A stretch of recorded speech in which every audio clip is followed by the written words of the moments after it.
The eerie sound of the wind and rain. Once again, I hazily regained consciousness on top of the bed. So we're in that same... What is this? This is supposed to symbolize something.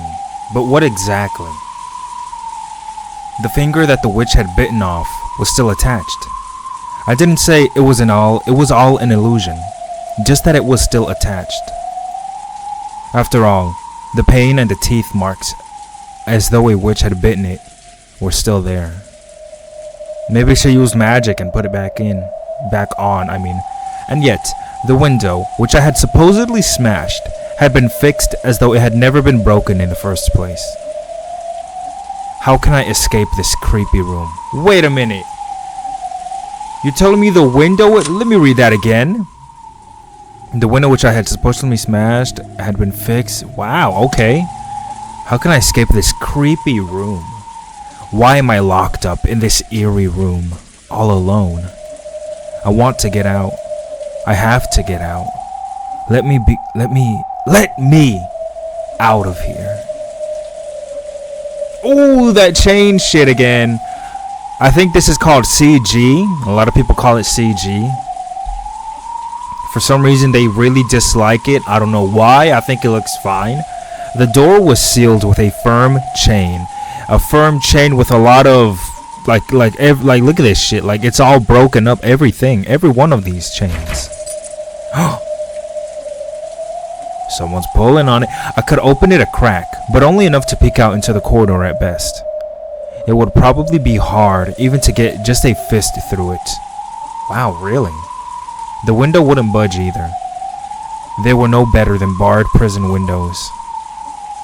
The bathroom didn't even have a window. The only thing that could get out through there was the water that flowed out if you turned on the tap.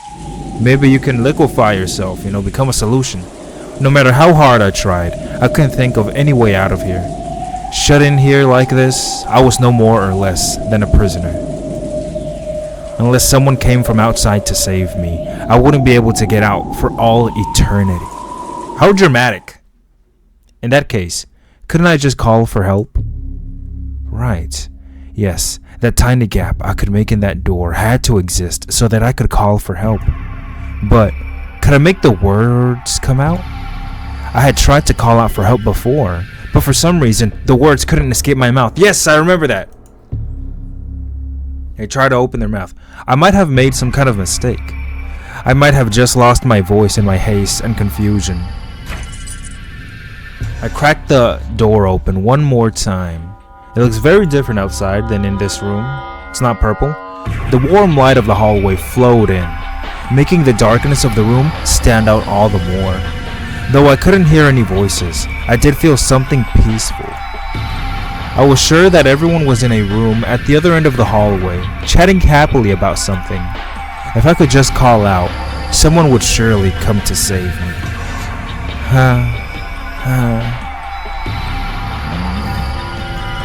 Holding back some indescribable fear, I tried yelling once more.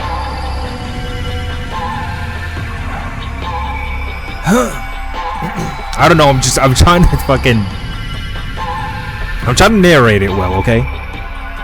I don't know. Just imagine like some tense facial expressions, I guess. Or like somebody breathing like that, trying to scream. But the result was the same. I was like, no, it was like trying to yell underwater. Fuck. All I did was get out of breath, unable to call out in the slightest. That's bad. Ha! Oh, finally he opened his mouth, or she. Even though I could say as much as I wanted if I just grumbled to myself inside the room.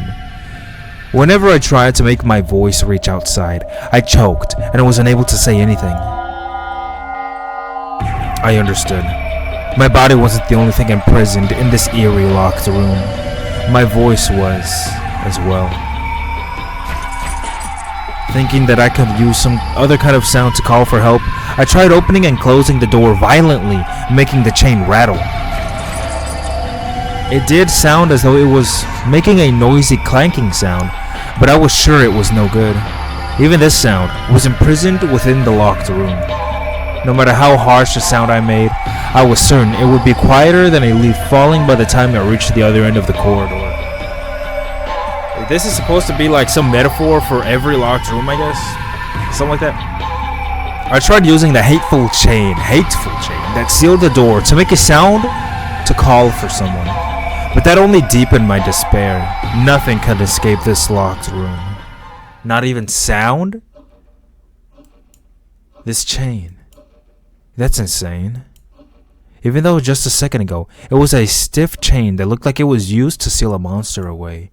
At some point, it had transformed into a normal chain lock. What is that? This changed everything. Now I could just undo it from the inside.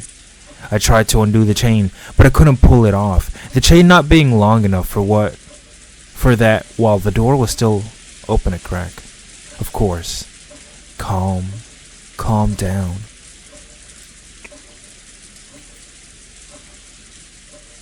I swallowed and calmly closed the door.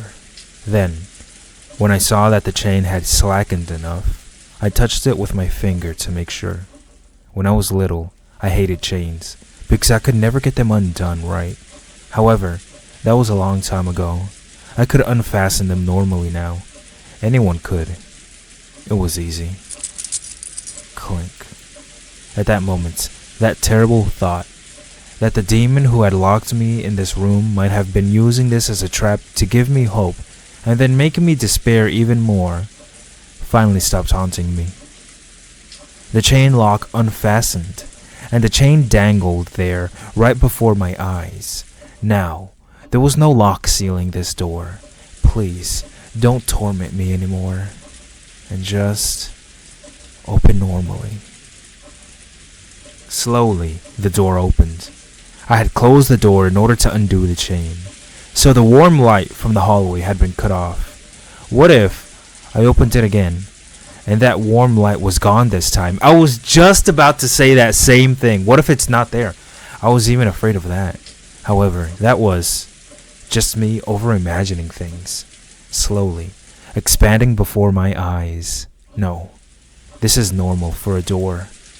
As the door let out an annoying creak, the exit from this cursed locked room finally opened. Really?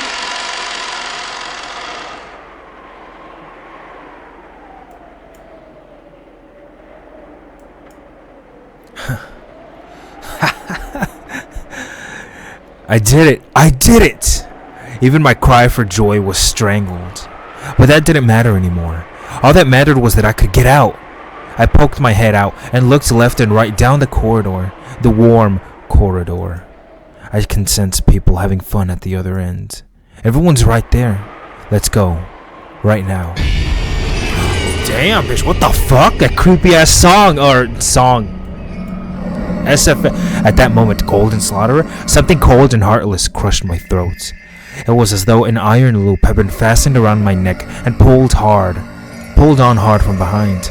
No, not as though. Without my knowing, at some point, a thick metal collar had been fastened around my neck. That's the lock! When had this happened?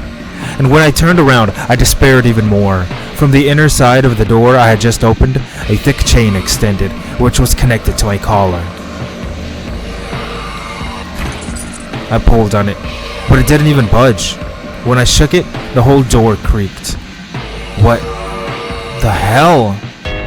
The chain that connected to my collar was attached to the inner side of the door. Yes, the same heartless chain that had secured the door a short while back had suddenly become a chain holding me in place.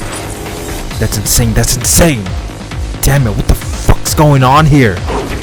I added that. I pulled with all my strength, trying to tear the whole door off, but I already knew from repeated experiments that it wouldn't even budge.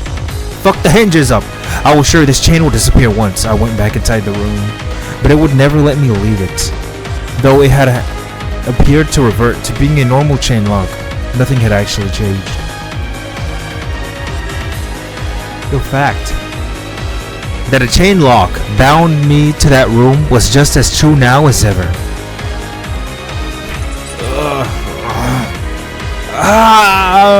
Whatever. Tears flowing down my face, I pulled with all I had. It was completely useless. No matter what I did, I'd never tear it loose. I wasn't even permitted to call out for help. I felt a confused anger at how the demon had mercilessly made me think for just an instant that I'd escaped. But no matter how much I yelled, no voice came out, and no one on the other end of the corridor could hear me. Then I noticed an odd stain on the wall of the corridor. It wasn't a stain. There were letters traced out by a finger that had been covered in red paint.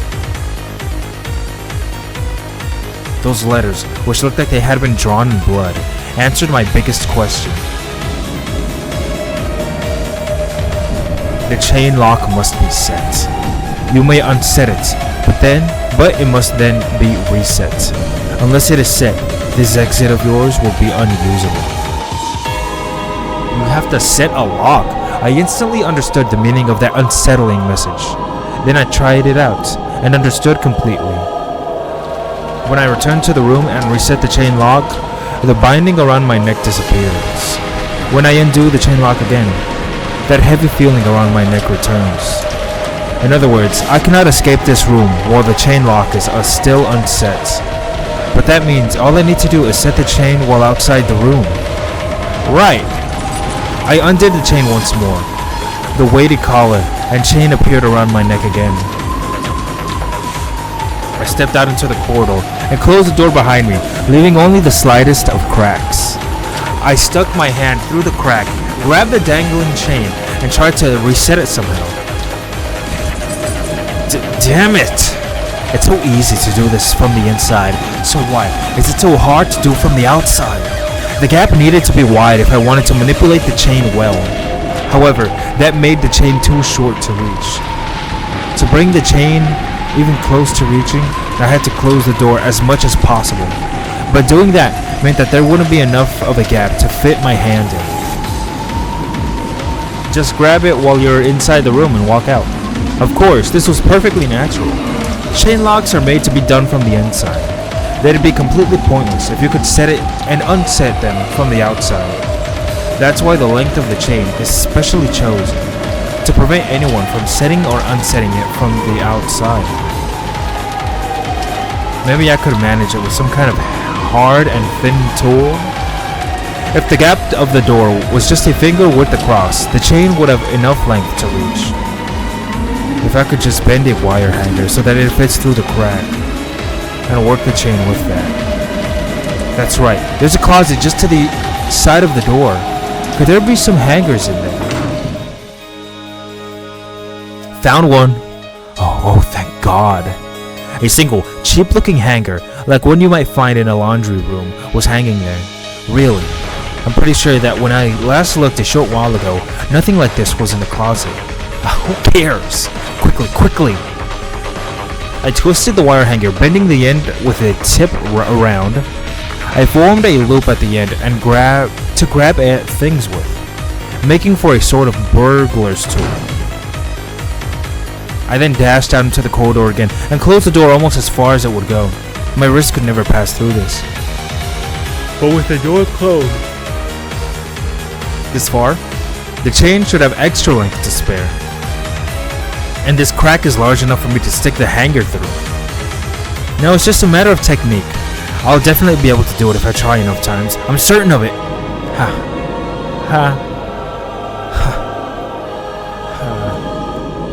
It's harder than it looks. But the chain is long enough. It isn't impossible. I had finally gotten my hands on the one way to escape. It was hard, yes, but it was theoretically possible. If it was possible, then I would be able to get out. I would be able to escape from here.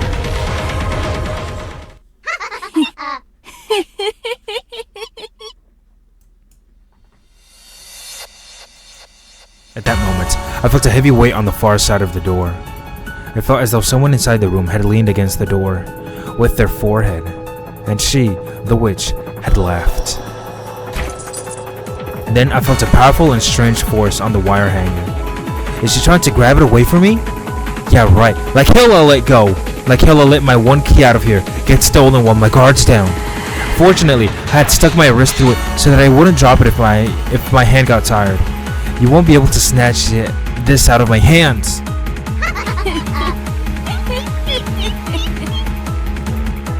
The witch on the other side of the door watched me and laughed once more. What a creepy laugh. Then I noticed something weird. I looked at my left hand, which I had pressed against the door to hold it in place, and between the fingers of that hand, I could see something red. It was red. Text! I realized immediately, at some point in time, even more bloody letters had been written on the door, and my left hand had been covering them up. Still fighting against the vice-like strength of the witch beyond the door, I moved my left hand to the side. Where that hand had been, bloody letters had indeed been written. It read as though someone had predicted that I'd struggle this way from the very beginning. A message directly from the witch to me. No matter the method, it is impossible to set or unset the chain lock from the outside. Wow, they're really playing with us. All tricks done from the corridor have been sealed by the red letters. No way.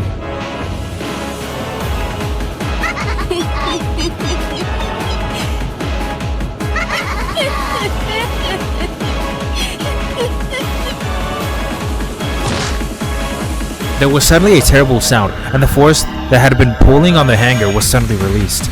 And when I looked at the hanger that was finally free, I lost all hope.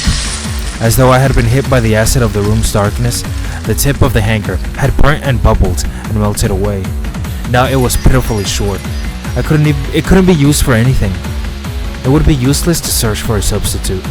All schemes to fasten the chain from the outside had been sealed. Damn it. I threw the remnants of the wire hanger against the floor, faced the hallway filled with the warm light, and called for help. However, I just choked, unable to speak at all. Everyone's just down the corridor, and everything's peaceful there. I can't hear their voices, but I know. I'm sure they are all having a good time playing cards. Please, someone notice me. Ow, I hit my shit. Someone save me. I like the way they're laughing. It's very creepy.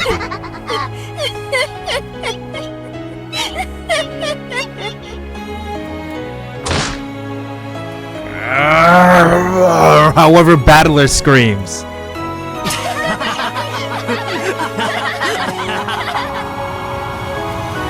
This time, it wasn't the witch's voice. It was the happy voices of everyone else, which I could hear from the other end of the hallway. Someone come over here and save me.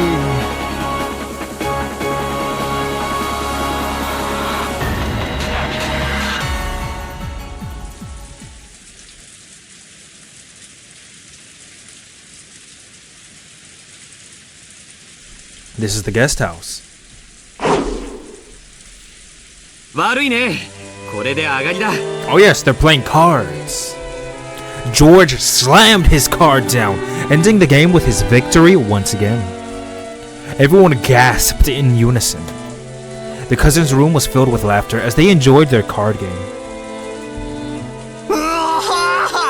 やっぱりジョージの兄貴が持ってたか。憎い。スペードの6が憎い。バートラのダイヤの8もエグかったぜ。ああ、もう悔しい。What card game are they playing exactly? It can't be poker. I don't even know how to play poker. I doubt they know. ジョージお兄ちゃんすごい。また勝った。そうだよ。また僕たちの勝ちだね。Maria really couldn't hold her own in an all-out battle. So she had teamed up with George, which was why she was celebrating his victory. Well, that's cute. Oh, my boy Ganon. Ganon. What about him? Ganon winced and let his card drop to the table. Cards dropped to the game of sevens that Ganon and the cousins had been playing had been a fierce battle. Normally, they would take things very easy since Maria was there, so this sort of game was rare. Ganon had started taking the game seriously, unwilling to lose. So George and Battler had responded and the battle had grown fierce. Unlike Battler, who was carefree enough to enjoy it whether he won or lost. Kanon's mood changed drastically with every victory and defeat. Well, that's good. We like to see some emotion come to his face, no matter what. It was less of a dislike for losing and more that he just wasn't used to playing games. He wasn't used to the idea that you win some, you lose some. So even a loss in a game played for fun was something he took very seriously, since he had resolved to win and had unfortunately challenged the veteran players George and Battler. The result was plain to see. As Kanon slumped his shoulders, Jessica slapped him on the back. 惜しかった惜しかったでも楽しいぜ本気で戦うのはね本気だろうとそうでなかろうと結果が負けでは何の意味もとんでもない本気で戦った結果の負けならすがすがしいもんだぜいい加減に戦っての負けじゃ本気出してから勝ってた云々で未練タラタラでしょそうだな全力を尽くした奴は言い訳しないそして結果に関わらず爽やかなもんさ Is that the case? That's, you know what, I've done that before. A lot actually. When I would always do less than what I actually could because I was afraid that if I actually tried as hard as I could and I still failed, then I don't know what I was afraid of now that I'm thinking about it. そうだねそしてそういう人間が一番怖いのさ But I don't think like that anymore, thankfully. そこから必ず何かを学び成長するからね確かに僕は臆病だから何も学ばなかっただから未だに未熟なんだ I am furniture, so it is useless to dream. Hey, that better be in the past tense. Because he had originally believed that, there we go, he had disdained himself from everything and shut himself away. However, during that time, Shannon had undergone many life adventures. And now, her hand rested on the door, separating furniture and humans. The old Kanon would only have seen this card game as a way to pass the time. However, the new Kanon was now capable of gaining something new from this experience that could possibly be called growth. I hope so! Furniture does nothing but rot with the passage of time. Being able to grow is a privilege given only to humans.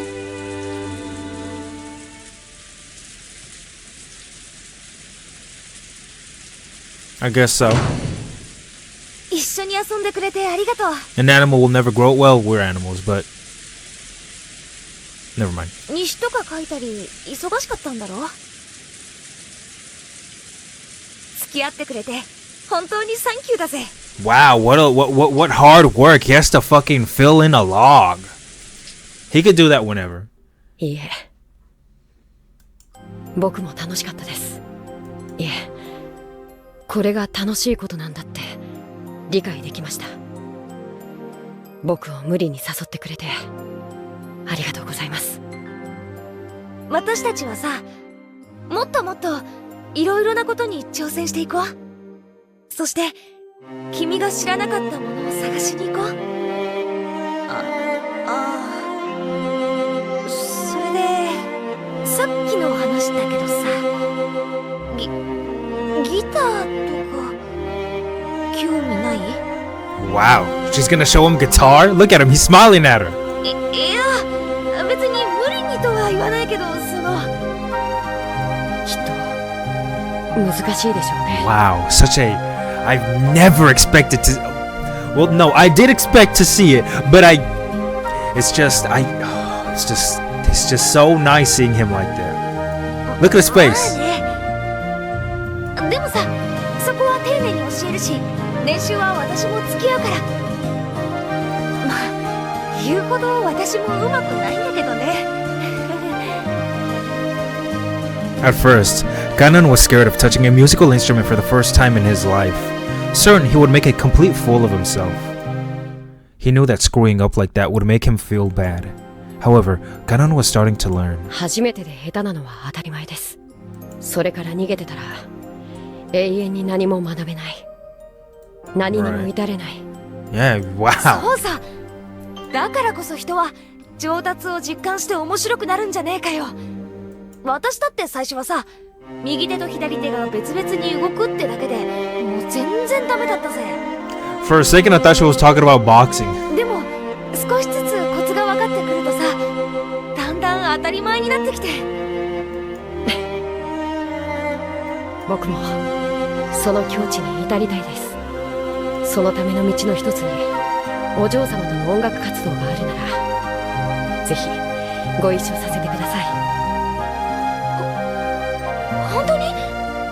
はい。きっと最初は不出来でお嬢様を失望させてしまうこともあるでしょう。でも本気でやっての失敗だったらそれは清々しいものに違いないとさっきお嬢様たちに教わりましたから。照れるぜ。お嬢様のことをもっと好きになりました。あなたは太陽のような人なのに僕が目を背けていたから。 Well, I mean, it's a good thing you looked away because you'll be blind if you didn't. こんなにもずっと近くにいたのにそれに気づけなかった。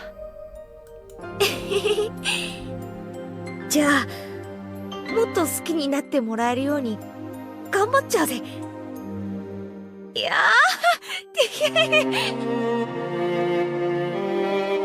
ーHow sudden! Ganon's serious and competitive words were more than enough to make Jessica shy. However, Ganon's expression unexpectedly 僕 clouded. がお嬢様を好きになれる理由はだからわからなくて辛いです。何が？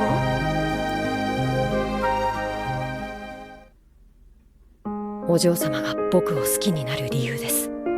お嬢様と違い僕は何も照らしてない。今だってお嬢様に照らされながらその背中についていってるだけです。そんなみすぼらしい僕をお嬢様が好きになる理由が何？そんなことはないぜ。カノン君にだっていいところはいっぱいある。恥を忍んでお聞きします。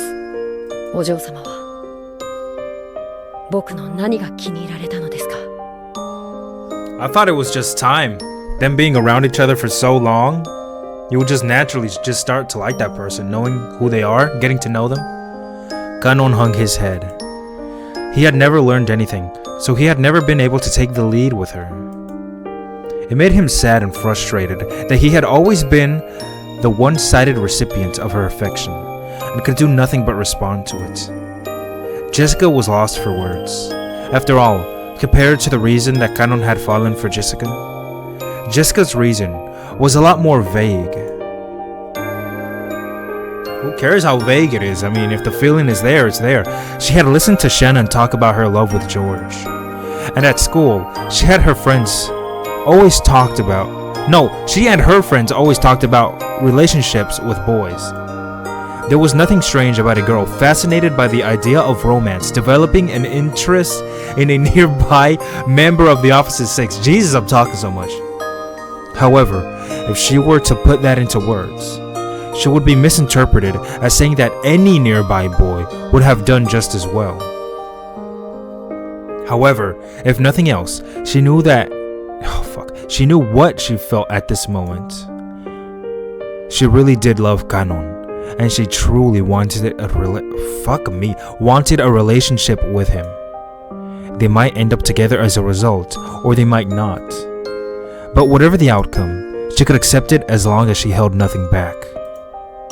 That allowed her to stay true to her feelings, what she knew she felt right now, and act on them seriously. However, she couldn't find the right words to tell Ganon this. When Ganon saw Jessica bite her lower lip in frustration, he finally realized. バカだな、僕は。僕のどこが気に入ったんですかなんて質問。本当にバカらしいと思ったんです。自分に本気じゃないから、自分のことさえ理解できてない証拠なんだ。ほどお嬢様に言わせようとするなんて、僕は最低だ。そんなことないよ。女の子だって男子に告白されたら最初に聞いてみたい質問だもん。自分のどこを気に入ってくれたのって。それを相手に尋ねる時点で、僕はそんな未熟者に気に入ってもらえるようなものが。いや、そうじゃなくてJessica panicked, trying desperately to explain how she felt. However, Ganon was calm. And then he spoke. だから僕がお嬢様を好きになるように、お嬢様にも僕を好きになってほしい。そのために僕は自分を変えていくことにします。今はまだこんな自分をお嬢様に好きになってもらえるとは。でもいつか必ず。絶対素敵なカノン君になれるよ。私がベタベタに惚れちゃうくらいの素敵な男の子になれる。私はそれまでずっと一緒にいるから。時間なんていくらでもある。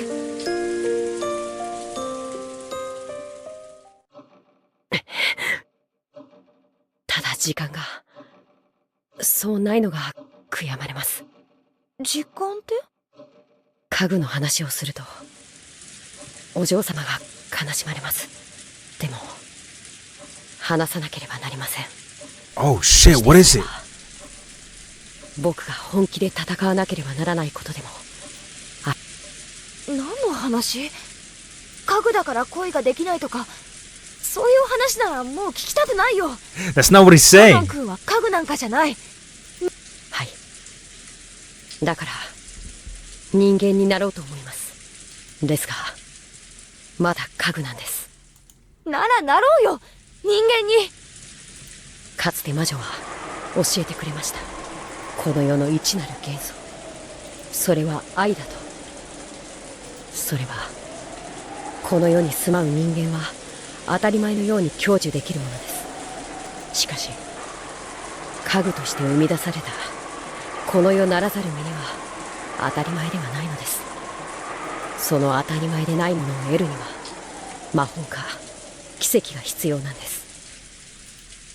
So he's not from this world?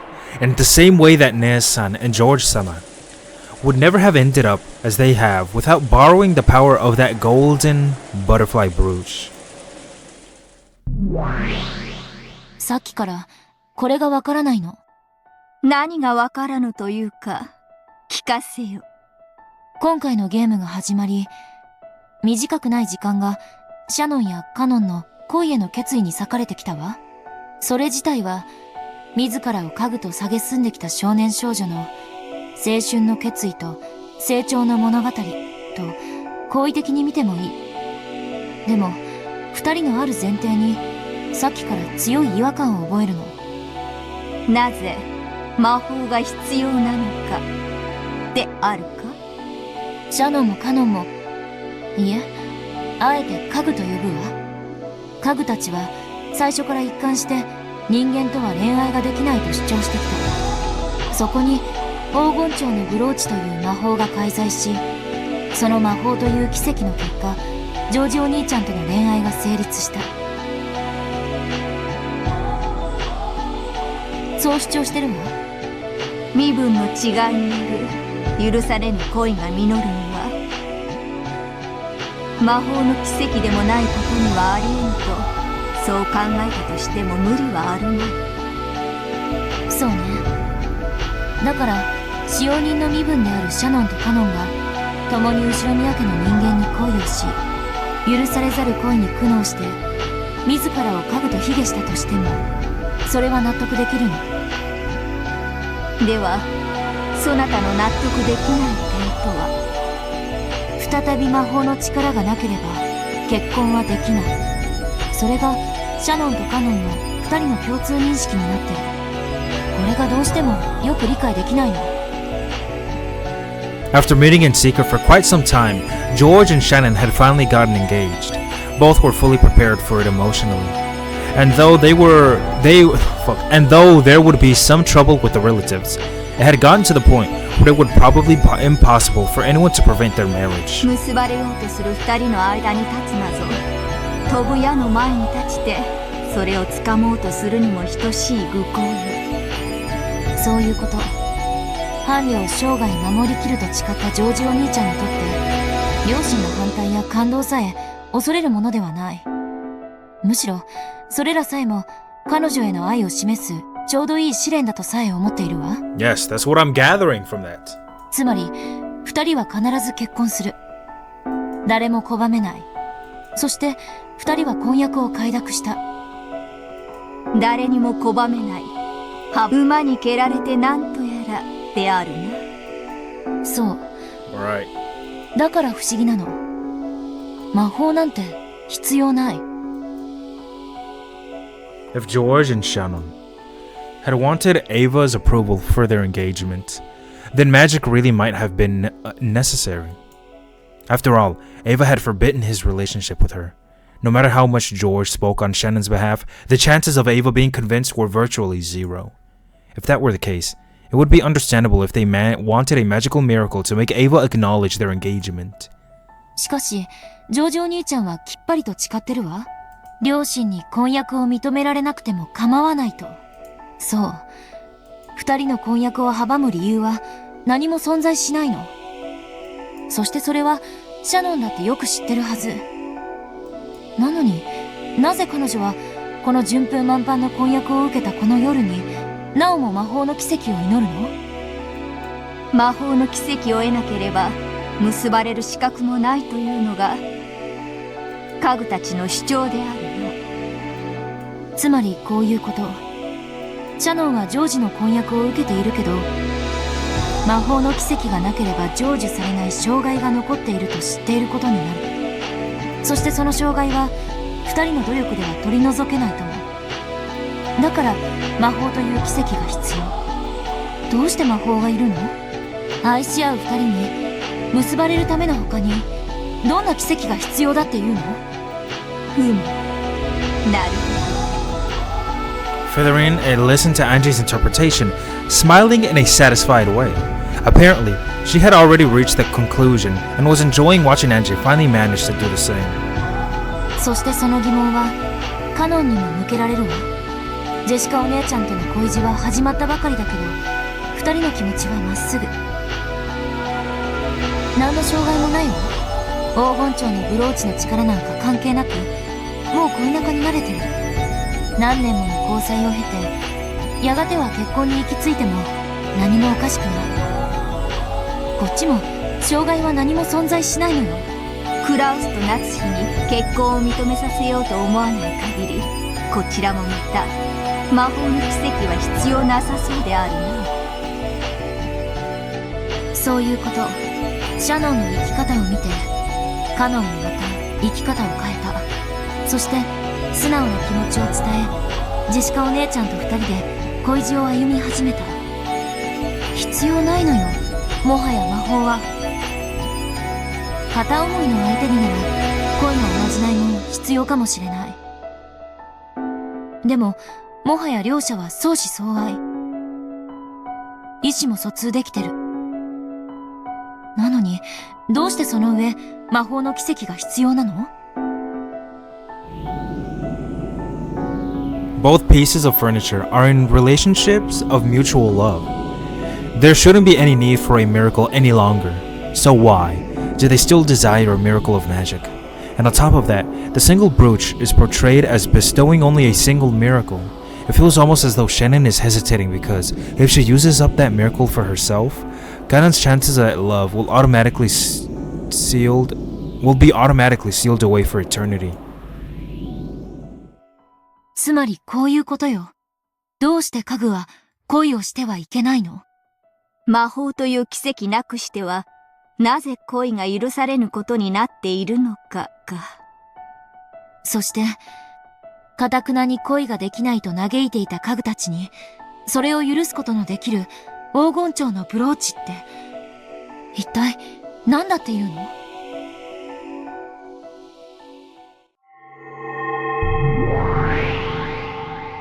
もちろん魔法の結晶であるぞ。ただし、多くの魔法と同様に、反魔法の毒素で焼かれもする。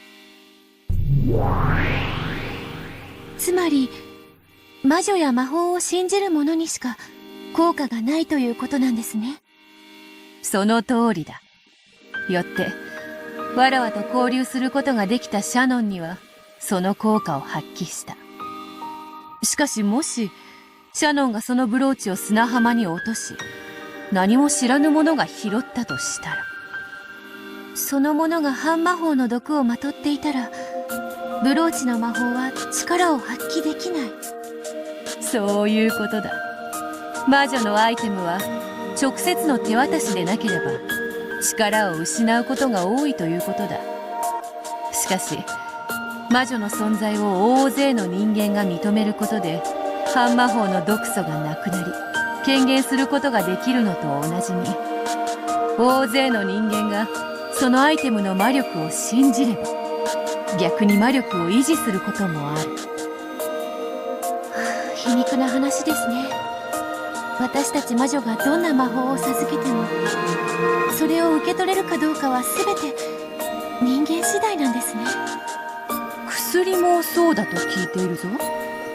同じ薬を飲んでもその効果を知らされている人間にはより大きい効果が出るという。ちょっとわかります。風邪薬とか飲んだ時、薬効の解説書とか読んでると薬の効きがいいような気がしますよね。I feel like Hideyoshi said a similar thing to this, but regarding food, I think it was episode 1 or 2, something like that. As she listened, Beato thought that magic sounded a bit like a charm.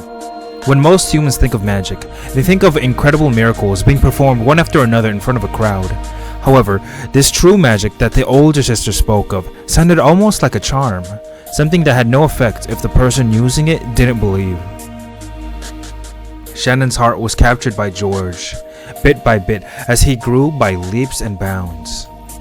However, she had given up, thinking that one of lower status such as herself would never find love with him. That was when Beatrice had given her the golden butterfly brooch and encouraged her. Giving up means that you have 0 chances of success. But if, with the power of magic, you think there just might be some chance of your wish coming true, then the probability then rises to something greater than 0 at the very least. 0 remains 0 forever.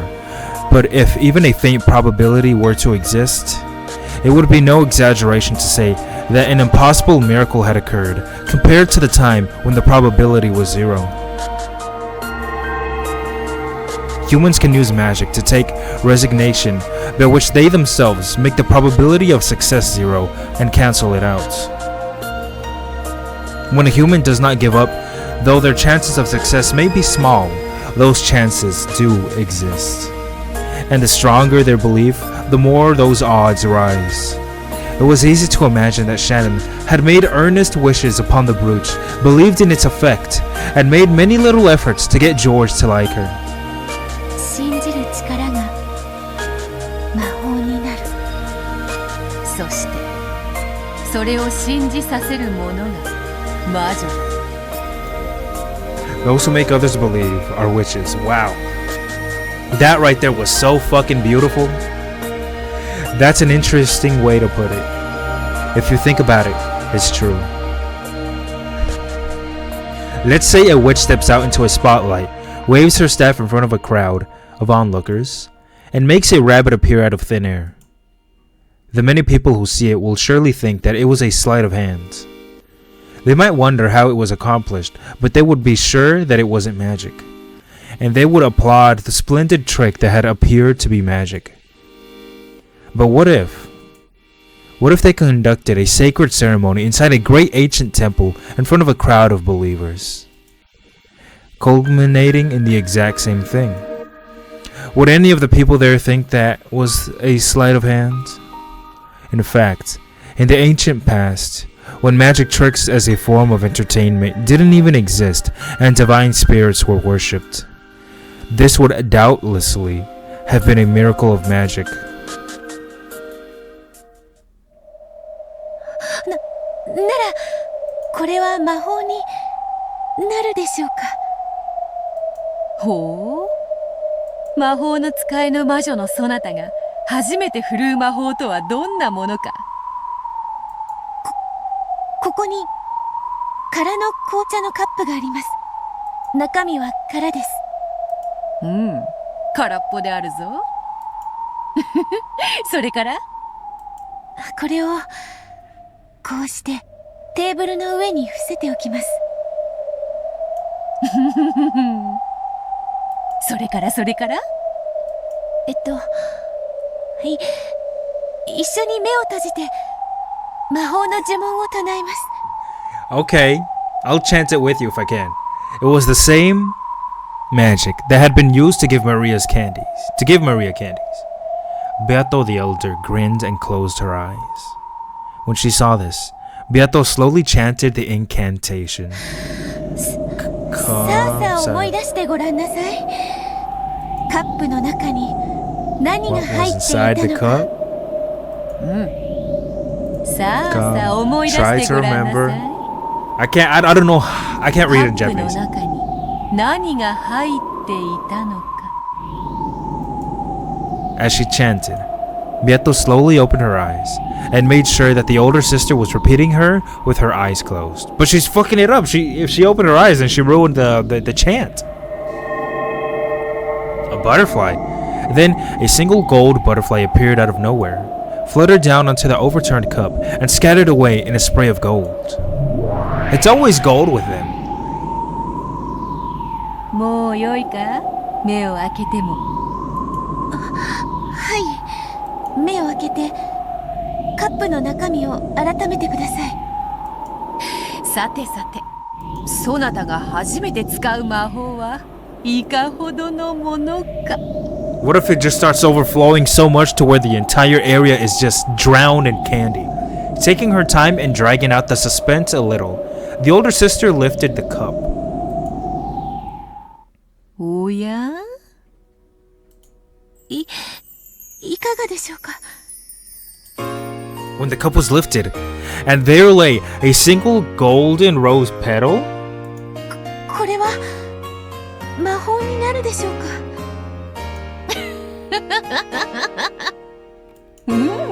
なるとも。そなたが魔法にて伏せたカップの中に黄金の花びらを生み出した。 And that shit is said in gold.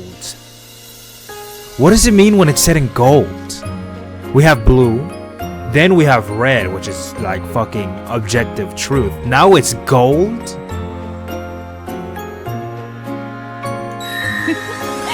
見事な魔法であったぞ。 It's the absolute 愛がなけれ truth. ば見えない。それは理解できてるの。これを手品だと断じるもよし、魔法だと信じるもよし、そのものの毒素次第であろうな。でもこれは Wow, かつての魔 wow, 法の wait 一 a 部を minute. 説明はできるけど、 The 全てを toxin? 説明することはできないよ。 Hold the fuck on. I want to read that again. With it, okay? It may be viewed as a trick. It may also be believed to be magic. And it all depends upon the toxin of the individual. Okay, wow, holy shit. Then again, well, this can explain some of the magic that's been used in the past. It can't explain everything. 話を戻すけれど、この程度の魔法やおまじないを信じるという程度の話では、頑なに恋ができないと嘆いていた家具たちに、それを許すことのできる黄金蝶のブローチとは一体何かという問いに答えられない。そこにいる二人のベアとの話を鵜呑みにするなら、魔法には彼らの諦めを取り除く力があると考えるのが妥当であろう。どうして家具は恋をしてはいけないの？どうして魔法のブローチの力が必要なの？確かにあんたやベアトたちの話は一見、それにおぼろげとはいえ答えを与えているような気がする。でも朗読者だから言わせて、それでは納得がいかないの。納得と家具たちはもっともっと悲壮な宿命に抗おうとしているわ。恋愛成就のお守りを託されたくらいで自己改革ができる程度のものだったとは思えないの。現にシャノンはかつてジョージお兄ちゃんとの出会いのきっかけを作ったのはブローチのおかげだけど、それ以降は魔法の力を借りずに関係を深めたいと言ってベアトにブローチを返そうとさえしたわ。彼女はその時点で一度は魔法の奇跡と決別したはず。Yes, I remember な that. のになぜ再びその力を必要としているの？さて、恋と結婚は別物としか言いようがないであろうな。 Feathering laughed lightly. She had probably formed a theory of her own and was laughing at Angie, who hadn't reached it yet. 聞かせてよ、あんたの見解。もう少し寝かせたい。 Again? それに疑問を持ち思考を巡らすそなたを見ることもまた朗読の楽しみだ。私の見解を話せばそなたはそれに納得し思考を止める。それでは朗読が面白くない。すでに答えを知ってる推理小説を読ませて右往左往するところを見て楽しんでるってわけね。それが感激の魔女というものだ。悪趣味と笑いたくば笑うがよい。我が巫女よ。わっはっはっ Oh man, she's so fucking cute. I love her. I understand that a part of magic is created by a believing heart, and that magic probably permeates deep into the world of us humans as well. However, though it does permeate so far, the power that dwells within magic is small. Visiting a shrine before an important exam to pray that you'll pass is something that many people do. However, not many people will actually credit that visit as the reason for their success. Praying like this contains no power except as a calming influence. And love, where even a small chance and a little bit of courage can cause a major change. This power might cause a massive upheaval. However, would the insurmountable fate that those pieces of furniture claim to be in the middle of really change because of something like that? I think that in the past, the magical power of the brooch as it joined Shannon and George was little more than a good luck charm. However, at this point, the magical power that the pieces of furniture are seeking from the brooch, praying for their love to succeed, it's not something as vague as a charm. It feels much stronger, like a whole different interpretation of magic. If you believe in a sleight of hand and it becomes magic, but that's no more than a child's trick, and that only explains one part of magic. They are hoping for something. They're hoping for something with much, much more power, for true magic, not a sleight of hand. 家具たちは黄金蝶のブローチにどんな魔法を期待しているというの？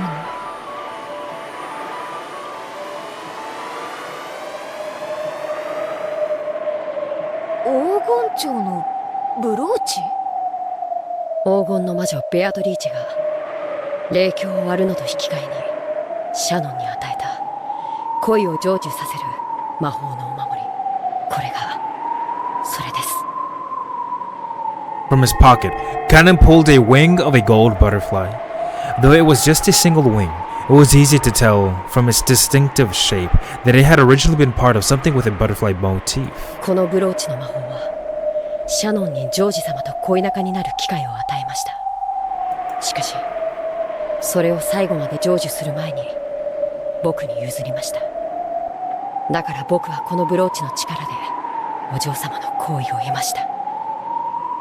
そんなわけないよ。私がカノン君を好きになったのは自分の素直な気持ちだぜ。ありがとうございます。お嬢様は人間だから魔女も魔法も信じない。無理もないことです。しかし魔法で生み出された家具の僕がここに存在すること自体が魔法の奇跡の存在する証拠なのです。ごめん。何の話？ I expected her to say just that. I would say the same. What the hell are you talking about? Also, there's not a desk over here anymore. Wasn't there a desk here? Jessica tried her hardest to grasp what Ganon was trying to say. However, she couldn't understand it and had to ask him to repeat it with a bitter smile. Yes, be very clear. 僕もシャノンも恋を成就させるには魔法が必要なのです。そのための鍵がこのブローチ。僕が踏んで割ったので僕たちは一つずつ持ち合っています。 The brooch had lost its power when it was split in half. However, if it was ever joined together again, its magic would be revived. It would revive the miraculous power that could join furniture and a human together. しかし一つのブローチは一人の願いしか叶えない。家具の僕たちはこの一つのブローチによってどちらかしか結ばれ得ないのです。 It was the single spark of love that the old Beatrice, with her shrill laugh, had sown on a day long ago. That Beatrice had likened humans who were tormented by the spark to ripe fruit and take evil pleasure in their suffering. However, the magic infused with this spark was real. It was the only crystallization of magic that the Golden Witch Beatrice ever left in this world. Right, it was. Its shine grew brighter. Really? Butterflies are 大丈夫 coming? です。でも直接は見ないで目をやられます。 Oh shit. It grew more brilliant still, shining like the sun. Jessica didn't need Kana to tell her to put her hands over her eyes. Oh shit, I'm putting my hands over my eyes. It's so fucking bright, it really is. As the light grew stronger, a sound like the roaring of the wind or the tide also grew in intensity. It already drowned out the sound of the wind and rain outside. Jessica could no longer even stand, and she crouched on the floor. It was a flood of sound and light, and until it withdrew, Jessica could do nothing but moan. Oh, pretty.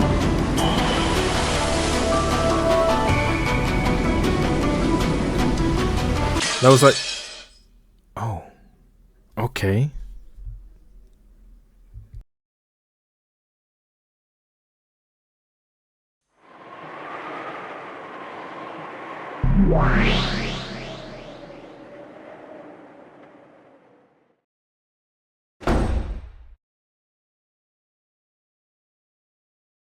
さあさあさあ、今は大丈夫ですよ。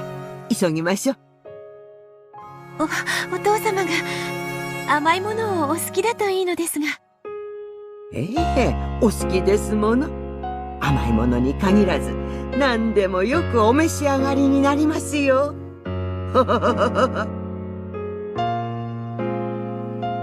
After waiting for the master of the study to be out, Beato and Kumasawa entered the study. Then, they quickly tidied away the books on the desk, set down the basket they had brought there, and began spreading out the contents. Inside were several cute cookies cut out in a butterfly shape. Man, all this, so much butterfly shit going on here. I love butterflies. They set out a cute plate and neatly decorated it with the cookies. It was a kind of slight adornment that the person eating wasn't likely to even notice. The whole setup was filled with that sort of feeling.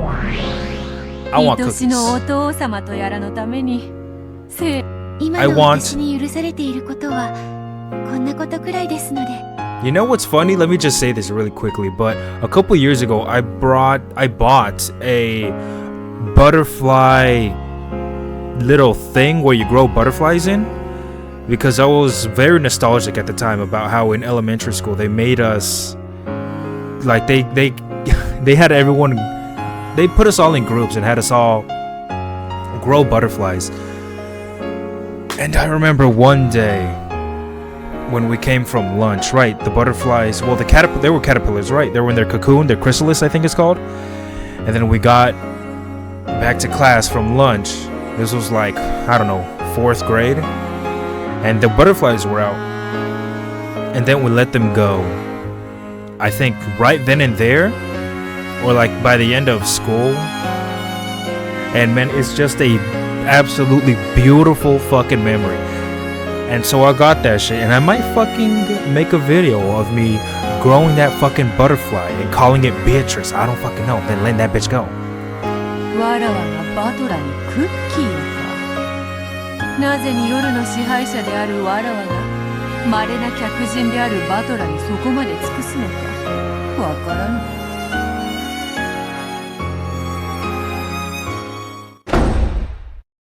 Oh shit. Then the sturdy door swung violently open, bitch. Is that Kinzo? Oh, it's Battle. It was Battler with Genji by his side. Battler must be pissed. Battler's eyes went wide for a second when he saw Beato there, but his expression quickly went blank again. ここで何をしている？ Does he see the other Beatrice? There's two Beatrices. お父様、失礼しました。決して大切なゲームの邪魔に来たわけでは。どうしてここに入れた？ここには鍵がかかっていたはず。申し訳ございません。親方様に内密で差し入れをお届けしたいとのことで。ほら、見てあげてくださいませ。親方様に喜んでもらおうと、ベアトリーチェ様が一生懸命クッキーを焼いたんですよ。I know Battler's very disappointed, but I've been following this Beatrice for so long, and she is just the sweetest fucking thing. Like, I know Battler's angry that Beatrice is gone. I think he obviously had some sort of like familiar connection with her. Maybe she was a friend or something, because otherwise, like it's so fucking obvious, right? And I know that this Beatrice is not that Beatrice, but still, you don't gotta be that mean. Also, where's the other Beatrice? Wasn't she just here? 源氏さんがクッキーを焼くのがお上手だったなんて、とても驚きました。最近は全然ですけど、昔の源氏さんはそれはもういろいろなお料理を作ってくれたんですよ。特にお菓子作りはお上手で。クッキー？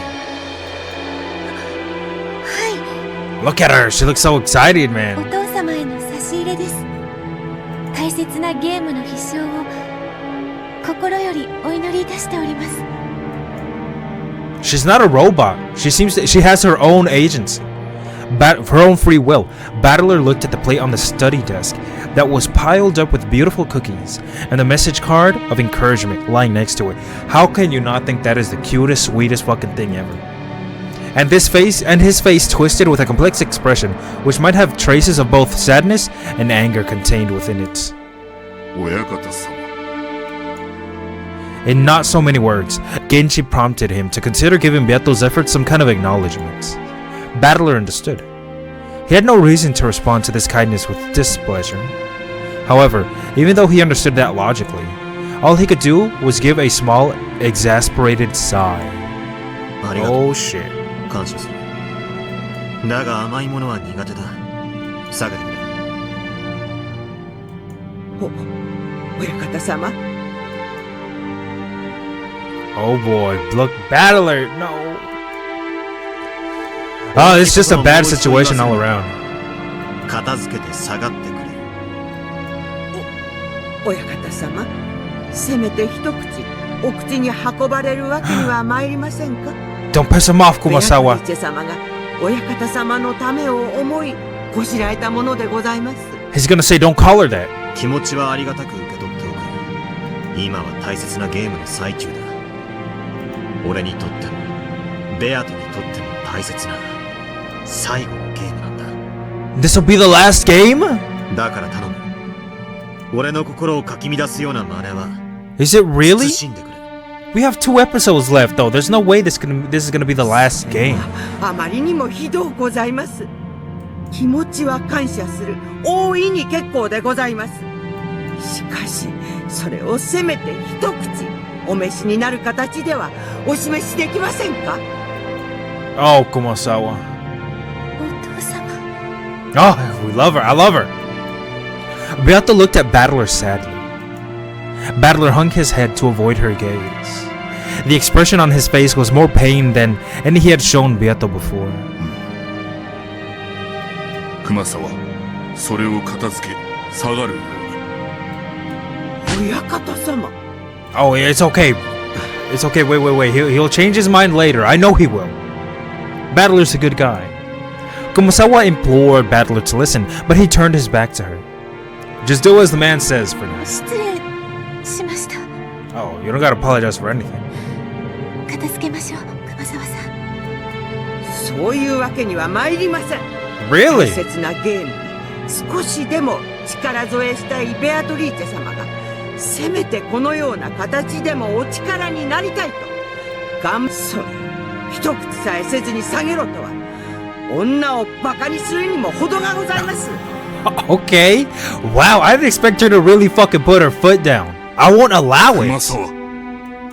親方様も男ならば女の手作りの差し入れにせめてどうか一口で結構でございますのでお手をつけてくださいまし。 If you call yourself a man, I would bite it, man. Come on, I would eat the whole fucking 女 thing. の気持ちを踏みにじろうというおつもりでしたらこの熊沢 What? 殺されたってここは引きませんよ。ええ、引きません。 I didn't expect her to be so defiant about this. 熊沢さん、もう結構ですから。そういうわけには参りません。親方様、これに毒でも入っているとお思 Oh, いです come on. か。 Obviously not. That's not the reason. He's just so upset because this Beatrice is not the other Beatrice, the one that we've known so far throughout all the games. He's disappointed. He comes back expecting to see her again. No, she died. Yeah. If Beato ever came to give me cookies, of course I'd think that she'd put some kind of crazy poison in them. She asked me if I thought there'd be poison in these. How could anyone ever think that cookies like these, piled up in such a neat and cute way, could possibly have something bizarre hidden inside? And who could possibly believe that Beato would make something like this? Because of that, Battler couldn't bear to look at Beato's innocent reaction, which was completely free from any malicious thoughts of slipping poison into the cookies. The drama, bitch. Beato quietly started to clean up. Every now and then, she sniffled. Kumasawa had been glaring at Battler continuously. Just take one damn bite. But she now gave a small sigh and helped Beato clean up. However, the hardness didn't disappear from her expression. I know she's gonna say something to him. 弟、それでは失礼いたします。呼ぶな。俺をお父様と呼ぶな。ベアトは俺をそんな呼び方をしたことは Well, this ain't her. 一度もない。 In personality, anyways. Memories. 失礼いたしました。Hanging her head so low that her chin touched her chest, Beato hurried out of the study. After giving Battler a look, Kumasawa chased after her. Man, he is so broken. He is so broken up, hurt up. He's so angered. He's so pained. He's so distraught. He's so upset. He is so unhappy at this Beato shit. She shut the door a bit violently, and the footsteps of the pair rapidly disappeared off into the distance. So I guess he's not gonna call himself a man anymore. Oh boy. I would have taken a fucking bite. Personally. 実の妹が言うのもなんだけど、複雑な気持ちだわ。Oh. 相手がベアトでさえなければ素直に女の敵と言えるのにか。私はお兄ちゃんとベアトがどうして慣れ合ってるのかさっぱりわからない。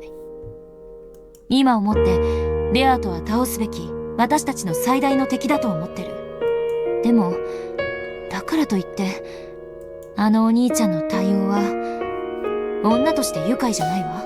Well, even me as a man, I can't say I like the reaction either.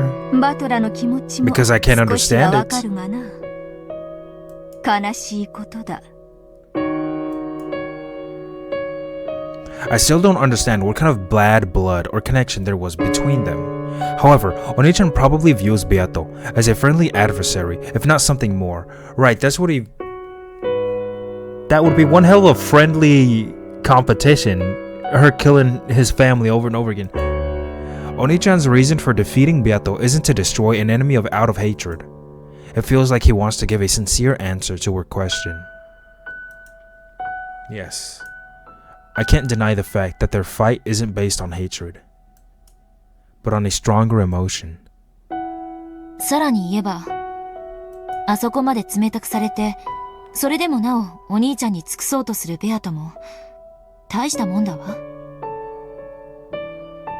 もう一人の姉のベアトと私も同意見よ。どうしてお兄ちゃんにあそこまで尽くすのか、理解できないわ。そしてその理解できぬ要素は1000年を経て変化を遂げるとはいえ、紛れもなく我々の知る黄金の魔女ベアトリーチェに受け継がれるものである。ええ、理解しているわ。このベアトを知ることもまたやがてのベアトを知ることにつながる。そしてそれはこのおかしなゲームで最大の大駒と、あるいはこのゲーム版そのものを説明するかもしれない。謎多き魔女であるな。Though she said those words, Featherwing wore a confident smile on her face. Her sarcastic confidence, as though she already knew the answer, was unchanged. ベアトリーチェ、話を聞きたいわ。はい。何でしょうか、エンジェさん。Beato, who had been reading a fragment book in the shadow of the study,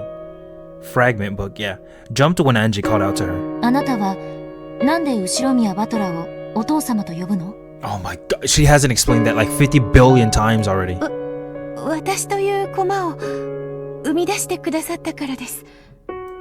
では、どうして後宮バトラにそこまで尽くすの？駒は生み出した造物種に絶対服従しなくてはならないルールでもあるの？そんなルールはない。駒は道具、あるいはナイフだ。ゲームマスターが上手に扱えば便利な道具になる。しかし扱いを間違えれば自らを傷つけもする。道具になろうと凶器になろうと、そこに道具の意志はない。ただ結果があるだけだ。じゃあ、どうしてあんたはお兄ちゃんにアームを尽くすの？まるでそれはあなたという駒の目的かのようだわ。Well, she is a piece. She's not a player. はい。それが私が生み出された目的だからです。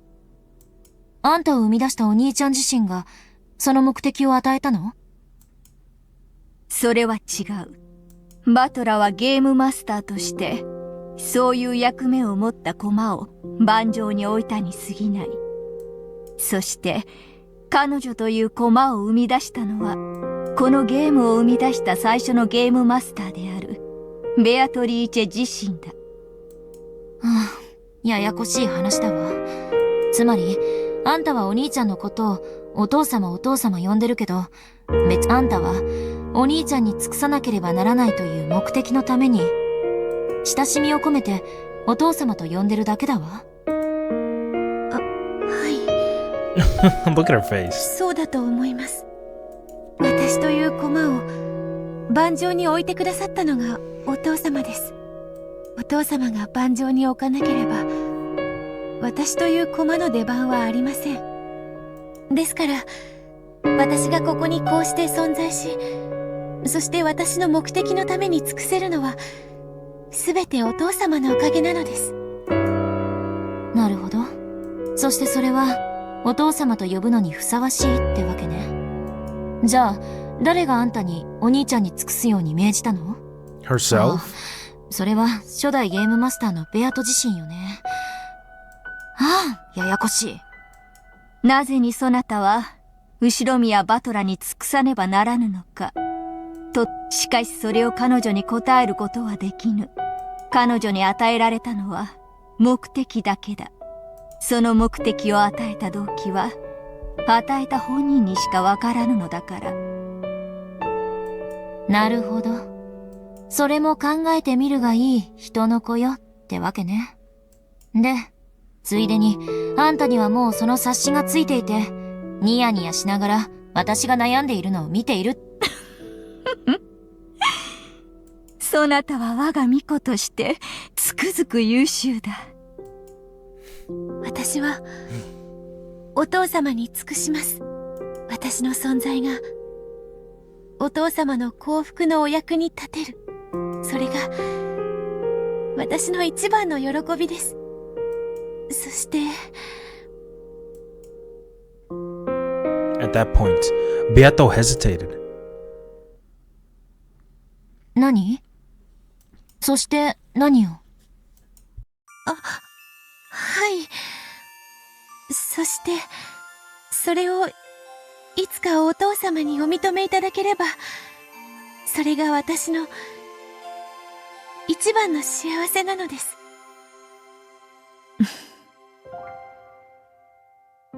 何よそれ。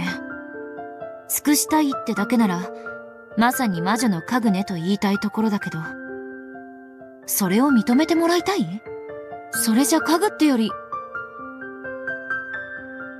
Angie stopped mid-sentence. That's less like furniture and more like you're just a girl who loves Oni-chan. I don't get it.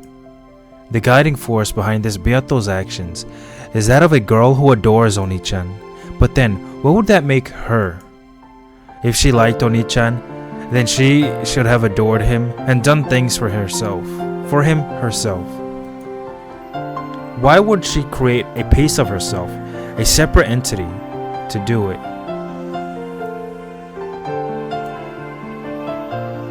This way, even if she does attract Oni-chan's attention, it will be towards that piece version of herself, not the creator who made the piece. If I ever fall in love with someone, I'll probably want to do things for them. But of course, I would want to do those things myself. After all, I would want him to notice me. This love is destined to go virtually unrewarded. No matter how devoted she is, she will never get anything out of it. And she's done this out of her own free will. Beato's behavior looks no different from that of an average girl in love. She's devotedly doing all she can for him, dreaming that her kindness will eventually be acknowledged. Why would Beato create a piece like this? Is putting in terms of romance a bit too confusing? Then let's try using food as an example. It's as pointless as creating a piece to eat food for you. No matter how much food your piece eats on your behalf, you won't get any less hungry, right? You are the one who wants to eat. There's no reason for having a piece do that in your place. For most jobs in the world, you can get someone else to do it for you. However, with love and food alone, there can never be any meaning in letting another person do it in your place. That's right. This Beato was created as a piece for an impossible reason. Though at a glance, she looks just like a normal girl. The more I learn about her, the less I understand, like an imaginary number. お父様はそう呼ばれるのを嫌われていました。そしてお父様の望まれる私もそうは呼んでいませんでした。そうね。かつてのあんたは誰が相手でも呼び捨てにしてたわ。だからといってお父様を呼び捨てにはできません。せめてバトラさんと呼ぶように努力はしたいと思います。あんなに冷たくされてよくめげないものね。いえ、バトラさんは今大切なゲームに臨まれています。相手は大ベルンカステル教の駒、強敵エリカ教です。いよいよゲームが佳境に差し掛かろうというデリケートなところに私がしゃしゃり出て。I keep thinking, man, I really think that's what it is. This is just her.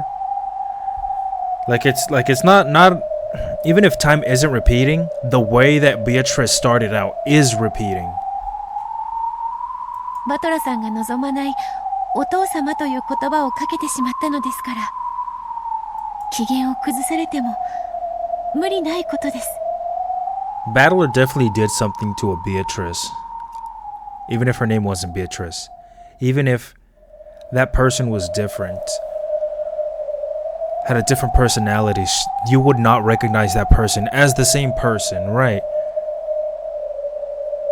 So, he definitely had something to do with her. And, you know... Apparently, Beato still wanted to devote herself to Battler even after being treated in such a cold manner. Though to an outsider, it just looks as though she's being snubbed. It doesn't faze her at all. It truly is the blindness of a girl in love. それとも、私に愛がないから見えない。愛があれば見えぬものが見えることもあろうな。Beato once again immersed herself in the fragment book that told of her former self. She was trying to find something about the Beato that Battler desired. And she shrugged, as though saying, "Well, I don't get it." Featherin laughed when she saw this, and quipped that an innocent young woman could never understand. Angie grumbled something back unhappily. Their interactions seemed to have no effect whatsoever on Beato as she sat in the shadows of the library.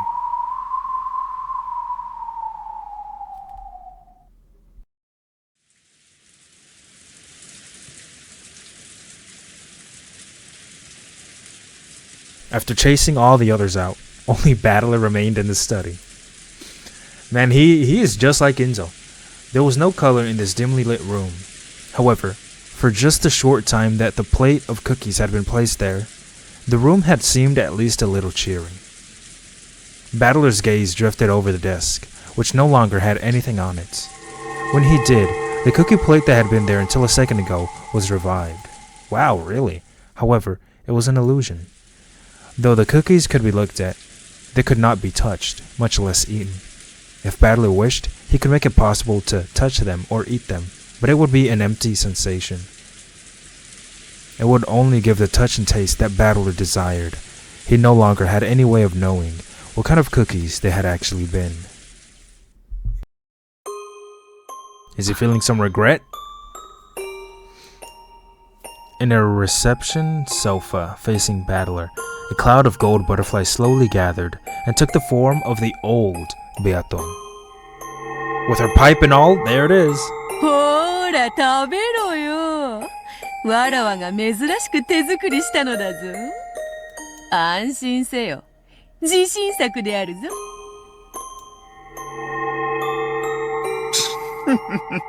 Is that a fake Renove or is that real? お嬢様の場合、むしろ自信作の方が不安になろうというものですな。まったくだぜ。お前が作るクッキーなんて、どうせおかしな毒が入ってるに決まってる。それは心外な。仮に入っていたとしても、そなたのあれがそうなって、こうなっちゃうかもしれない程度のもんではないか。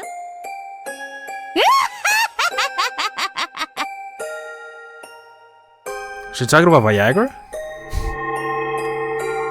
そういうことばかり普段からしているから、バトラ君に食べてもらえないのです。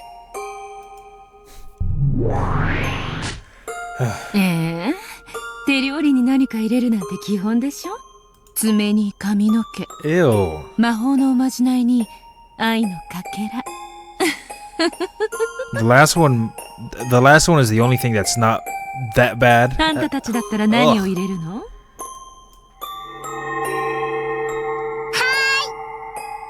何も入れません。美味しく自分でいただいちゃいます。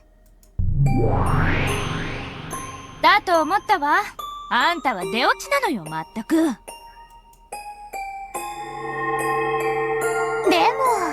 女は3つの袋をつかめって言うし、胃袋は最初の第一歩よね。次がお財布の袋で、三つ目は何かしら Wow, I think I know what the third one will be. 男を振り向かせるなら、身も心も魂さえも全てを私のために捧げさせたい。だからこそ、私は手料理に全ての力と愛情を注ぎ込めるの。いずれにせよ、手料理を食べさせるのは古今不変の正攻法と言えるだろうな。Right. バカバカし The い。 quickest way to someone's heart is through their stomach? そんな小細工をしないと男心一つつかめないなんて情けないったらありゃしないわ。へえ。お姉様が男心をどの程度おつかみになった経験がおありかバートラー、何もおかしなもんは入ってないから食ってくれよ。わらわがそなたのためにクッキーを手作りするなんて二度とねえからさ。There probably won't be another chance. I slowly stretched out my hand out to the illusion of the cookie plate and touched it.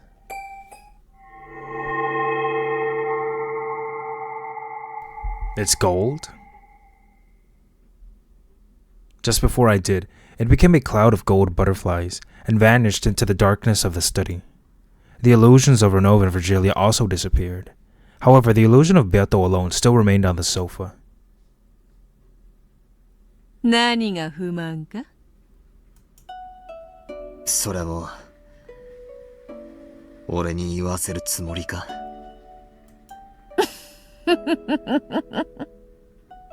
新しきわらわがそなたの望んだ姿とあまりに違えば違うほどわらわが二度と蘇らぬ存在であることを思い知らされるからで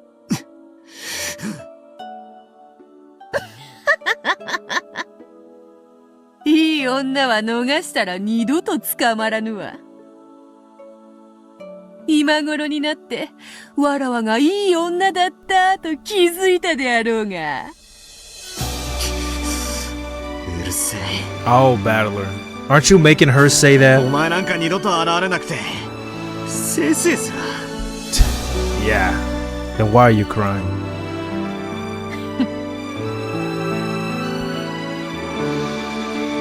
Beato lay sprawled on the sofa and looked up at the ceiling. Battler also turned his back and moved to the window. For a while, there was silence. わかっている。 This fucking song sounds so grandiose. My dear? わかったな。そなたの期待するわらわはすでに消え分かってる。あのベアとは紛れもないお前自身であってもかつてのお前とは異なる存在でお前はもう絶対に蘇らない。わらわの魂、この女らしさ、性格の良さ、気風の良さは魔女としての1000年によって培われたものだ。それは全く同じ1000年を経ぬ限りわらわと同じにはなり得ぬ。すなわちそなたがわらわを生み出そうと目論む時点ですでに生い立ちが異なるのだ。ああ、お前が絶対に蘇らないなんてあのショーアル・ベルンカステルにバッチリ保証されてるぜ。だが期待しているのであろう。 It's making me think about what we just heard earlier. Between Shannon, Cannon, Jessica, and George. 新しきわらわがある人奥の角にでもコツンと頭をぶつけ過去の記憶を取り戻して見事復活みたいなのを期待しているのであろう。 Wow. Was that kind of like foreshadowing? Is he gonna chase after her? Because right now the odds are 0, just like we had mentioned before with that golden bridge between Cannon and Shannon. However, it could be said, I was thinking about this, what if it doesn't have magic? It just gave them the courage to chase after that love. そんな妄想プロット、今時 And by their own hands, they made it not zero. うるせえ。お前だってかつて俺が思い出して気づくのをずっと待った。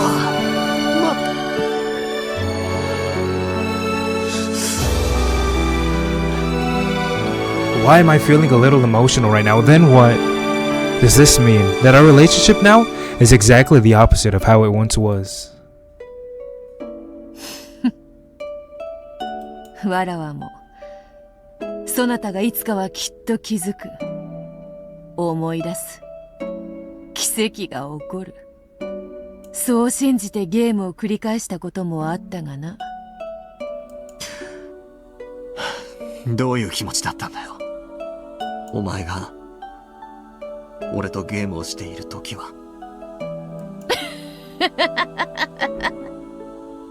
自分の胸に聞けとはよく言ったものよ。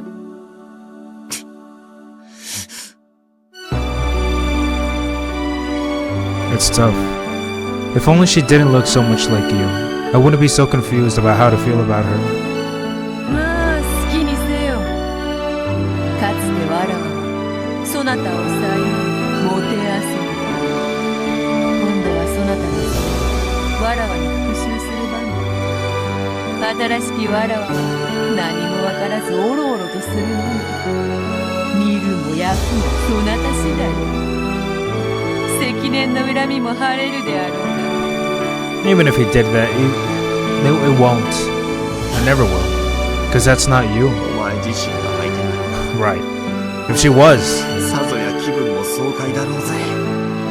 だがあのベアとはお前じゃない。わらわでないというのは誰だ。お前によく似た別人だ。だが紛れもなくわらわでもあるぞ。そうだな、お前自身がそして同時に別人なんだ。ならば新しきわらわも災難なものよ。わらわの身代わりに慰み者とされておるわ。なんと気の毒なことか。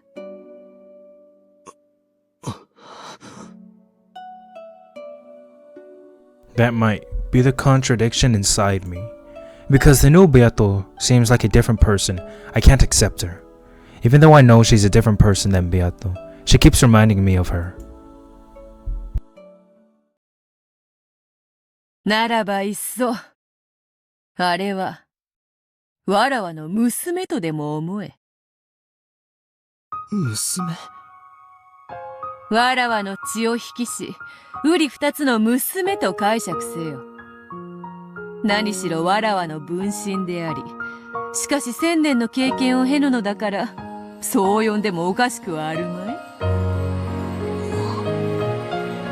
確かに。わらわは死して娘を残し、そなたに託したと、そう思うのだ。Doesn't this right here remind you of something? I'm gonna say it. It reminds me of Ginzo. Well, that one theory they had of Ginzo anyways. さすればそなたも、あやつをどう受け止めればいいか、少しは考えやすいのではないか。らしくもなく、うまい例えをしやがって。茶化すでない。あやつは我が娘だ。わらわが死んで残し、そなたに託した忘れがたみだ。わらわの面影を押し付けるも自由。恨みつらみをわらわの代わりにぶつけて、慰み者としてもよい。わらわの罪を背負わせ、好きに苛めば、そなたの鬱憤も晴れようぜ。それが趣味でないというなら、わらわのように人の道を踏み外さぬよう、正しく導くのもまた一興だ。That seems like the right one. あやつはそなたに尽くすように生まれながらできておる。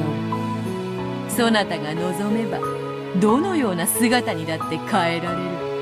千年の奇跡を経たならば、わらはそのものにさえなれるかもしれない。かつてお前にされたように、ひんむいて鎖で引っ張り回すことさえ自由だ。Well, if you're into that. そうだな。今ならばそれ以上の非道なる所業さえ可能。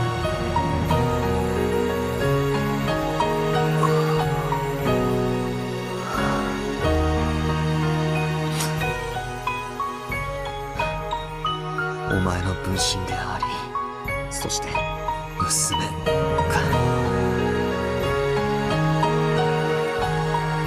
Without a doubt, she is exactly the same person, the same piece, which was created once more by the rule called Beatrice. However, when I can't accept it that way, I can interpret her as being Beato's daughter. This served as a clear guidepost on how to interact with her and smooth the uncertainty in my heart. And, finally, I could understand how cruel I have been to her just now. My tears poured to the ground, and when I followed them with my eyes, I noticed that a white card, about the size of a business card, had fallen onto the floor. What? It was the message card that had adorned those cookies.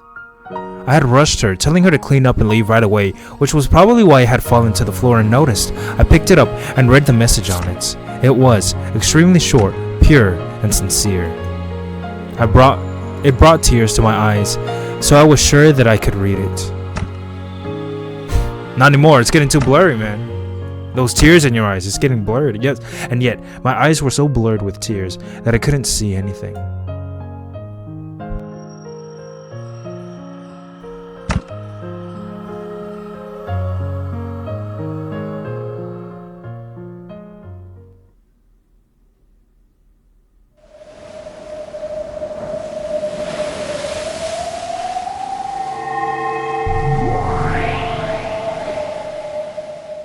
Where the hell is this?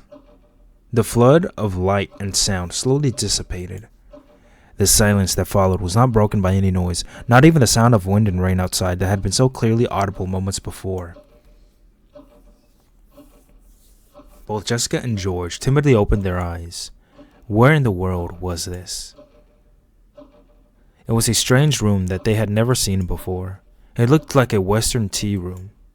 Its furnishings were stylish and expensive. It felt as though a dignified person must own this room. Maybe this is where they were taken when that white light. Preparations for black tea were set on the table, and so was a chessboard, which seemed to be halfway through a game. However, there was something strangely about this place. Out of place. The black and white checkerboard pattern made it feel like chess, but it looked very similar, yet totally different. Looked like a very similar, yet totally different game that no one knew of. In the same way that it both looked like chess and not like chess. The furnishings of this floor, no, the room as a whole, looked at first glance like a Western room, but also felt like something completely different. ここは一体ジェシカちゃんにカノン君も。シャノンはどこに？ジョージ様、私はここにおります。Are they going to tell them what's going on? 僕もここにいます。お嬢様、ジョージ様、このような場所にお連れしたことをお詫び。一体何がどうなってるんだい？シャノンが取り出した蝶の羽のようなものが眩しく光り出したと思ったら。Okay, yes, they both did it. I thought that would happen. カノン君が黄金蝶のブローチとかいうのを取り出したら、それが輝き出して。お嬢様、ジョージさん、まずはご無礼をお許しください。そしてどうか落ち着いてください。これから不思議なことが起こります。Something strange is about to happen? 私たちを試すでしょう。試す？それがひょっとしてさっき君が言っていた僕たちが結ばれるために乗り越えなくてはならない試練というやつなのかね。 Oh, I know my boy is fucking ready to take that shit head on. 試練？お嬢様にはまだ説明していませんでした。 Oh, you got to. しかしどうか先ほどのお嬢様の言葉が本当ならどうか力を貸してください。僕も精一杯頑張りますから。私にはさっきから Yes, dude, she is so... She don't know what the hell is going on. ジョージ兄さんは何か知ってるの？一応はね、今の状況を君同様に驚いてはいる。しかしこれが避けられぬ試練で僕たちに不可欠だと言うならば、僕は試練？ We know he can handle anything physically. I mean, my boy knows martial arts. She does too. ブローチを。 The two of them brought the halves of the broken golden butterfly brooch closer to each other. As they grew closer, the strength of their bright yellow radiance increased. ジェシカちゃんもどうか心の準備をしてほしい。僕にはすでにその準備がある。どういうことだよ。私にはさっぱりだぜ。 Can someone explain something to her? 何が起こってるんだ？試練だよ。愛し合う二人のための試練。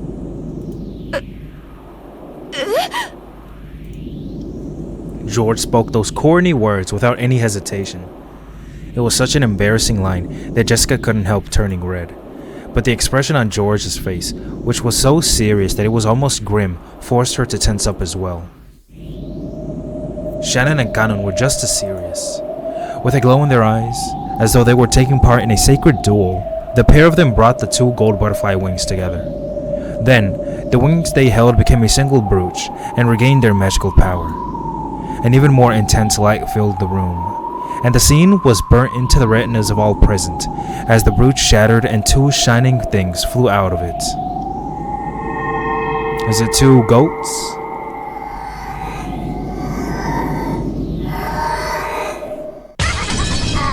That's a creepy fucking sound. 人は愛のために生きるのです。そう、愛こそは世界なり。 Wait, is this those two? 愛の疲れのなんと偉大なことか。 Wait a minute, at the very fucking beginning of the episode, it's those, the one with the blue hair, right? Suddenly, the voices of two people they had never heard before rang out. What is this? Who were they? Yes, it's them! George and Jessica nervously opened their eyes. When they did, they saw that two demons had appeared there, almost as though the brooch, which had once been split in two, had become them. Okay. おや、おかしいぞフルフル。どうして我らはこのようなところに？本当に不思議ですわ。絶対人間と家具しかいない。魔女はどこ？私たちを呼び出すにふさわしい魔女。ああ、僕たちは契約の魔女の名前をよく覚えているはずさ。呼んでみようじゃないか、フルフル。そうね、セバル。私たちは契約の魔女、黄金の魔女の名前を知っている。じゃあ呼んでみよう。せーの。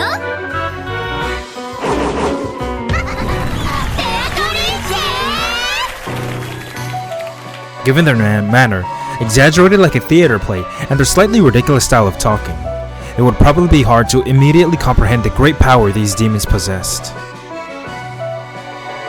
Great power.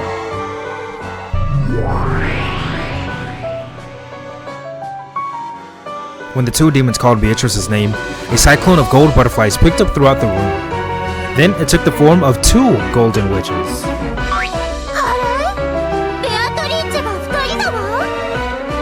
僕たちだって2人だもの。ベアトリーチェがたまには2人だっておかしくはないさ。こやつはわらわの分身にして妹だ。2人は同じにして1人と同じ。はじめまして。お久しぶりです、ベアトリーチェ様。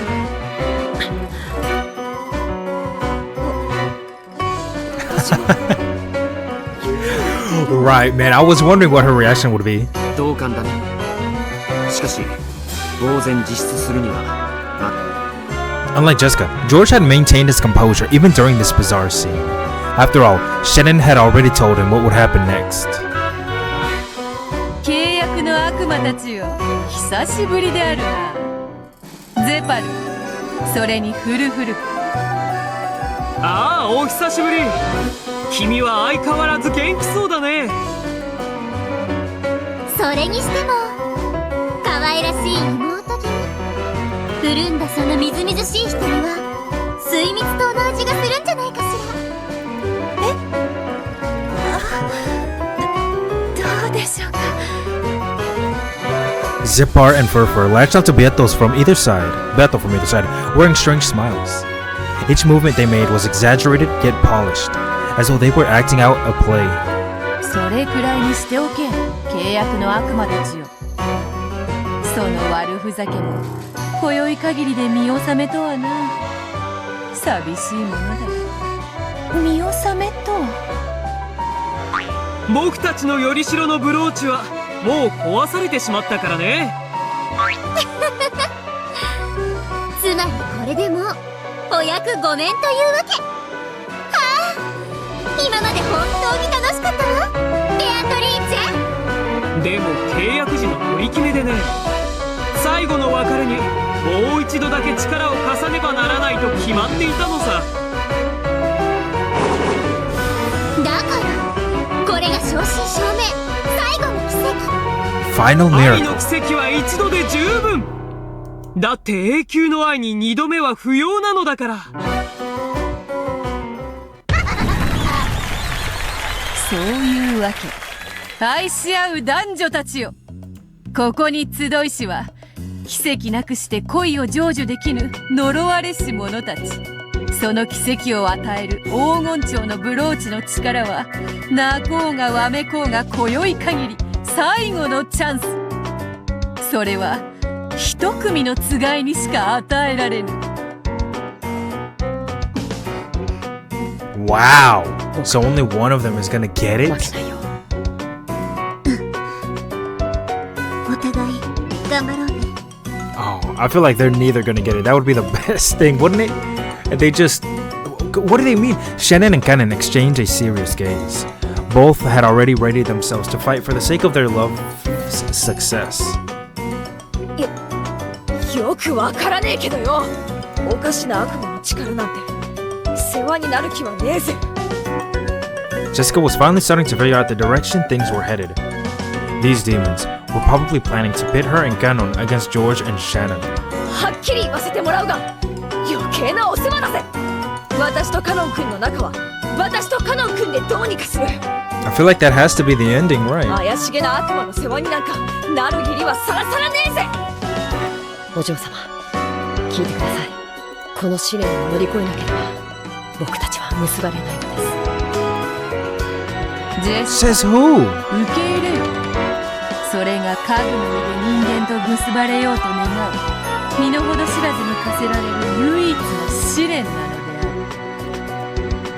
ある。家具とか人間とか勝手に言ってろってんだ。私たちには何の関係もねえぜ。お嬢様にはまだ話していないの？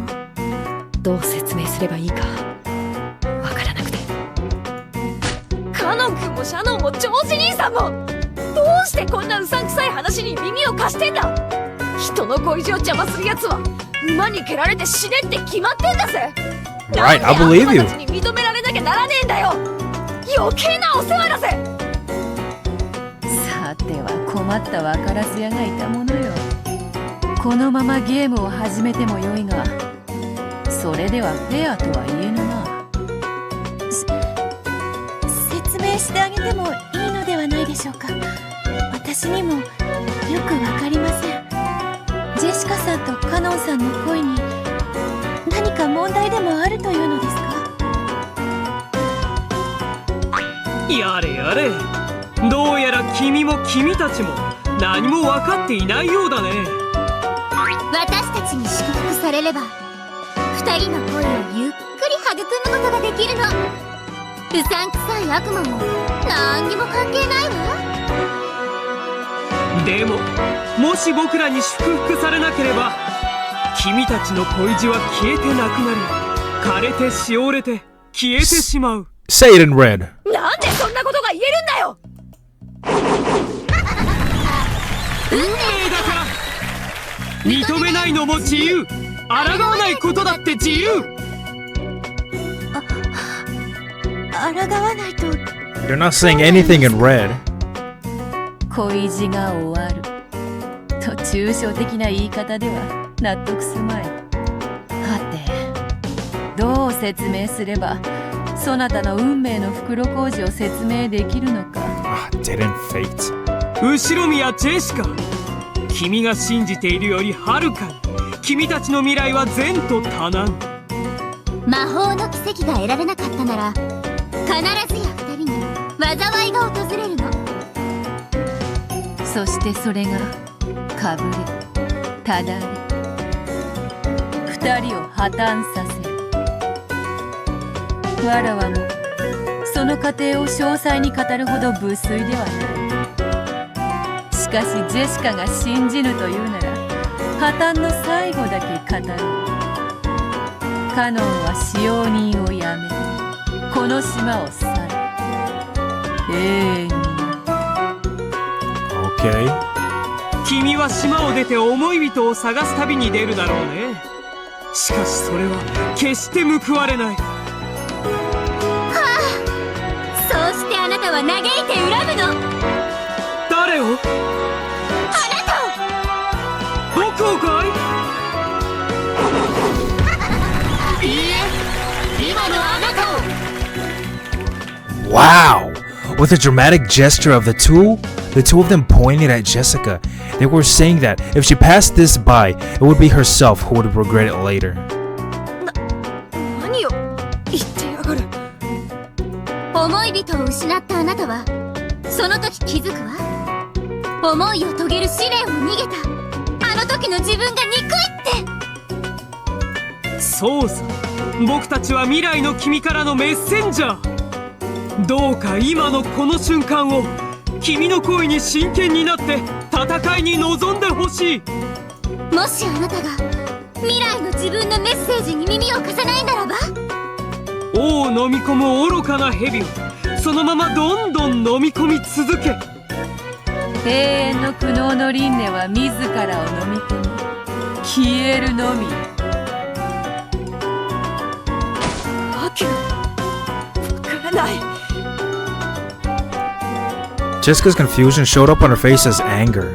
However, a memory of something that she had heard a long time ago surfaced in the back of her mind.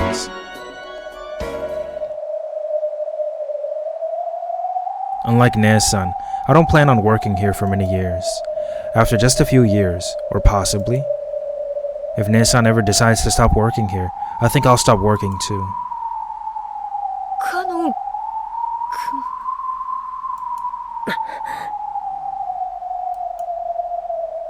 そなたが魔法の奇跡をシャノンとジョージに譲るなら、二人は結ばれ島を出る。そしてカノンもまた島を出る。それは避け得ぬ運命なのだ。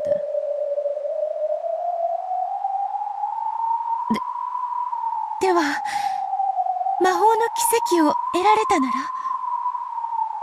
無論カノンは島にとどまり、いつまでもジェシカのそばにいる。ジェシカが望んだ音楽活動とやらも一緒に始められるだろう。それ以上の関係にどう進むかは愛し合う二人の問題だ。ジェシカが望むように二人だけでゆっくりと関係を育めばよい。ただその場合は私とジョージさんもまた結ばれません。僕たちは自らの幸せと未来をかけて戦わねばならぬ運命なんです。ふざけるなよ。なんだよそれ。つまり自分たちが結ばれれば必ず相手は破綻するのか。そんな悪魔のゲーム冗談じゃねえぜ。 It's the best kind of demons game. They love shit like 間 this. 違えるな。そなたらが奪い合うゲームではない。黄金蝶のブローチの力がなければ、そもそもどちらの恋も実らぬ運命なのだ。誰がそんな運命を決めたんだよ。恋を許されぬ家具に恋したそなたらの罪ゆえにな。カノンはそなたにはっきりと家具は恋をする資格がないと拒んだはず。そなたはそれを承知でカノンを恋の相手に選んだの。知らぬとは言わせぬ。Okay. Though she couldn't accept any of it, Jessica was unable to argue back. Then, George spoke up with that soft tone that he always used to smooth things over. However, his expression was still ruthlessly serious. ジェシカちゃん、こう考えないかい？考えるって何を？僕はね、社のどんな試練も障害も全て乗り越えて結ばれようという覚悟を持っている。君はどうだ？そりゃ私だって多少のことでへこたれるほど嫌なつもりはねえぜ。うん。ならそういうことだよ。僕たちは今試されているのさ。僕たちがどれだけ気持ちの強さを示せるか。Oh fuck, I didn't expect any of this shit to happen. 兄さんはこのわけのわからない話で納得なんか必要ないよ。僕はシャノンと結ばれるために全ての試練と障害と戦うことを、どんな理不尽な到底理解できない試練であっても僕に退くという選択肢はないね。 Right. You promised that by putting that ring on. George spoke clearly, then looked at Jessica with a cold gaze. By now, Jessica almost understood.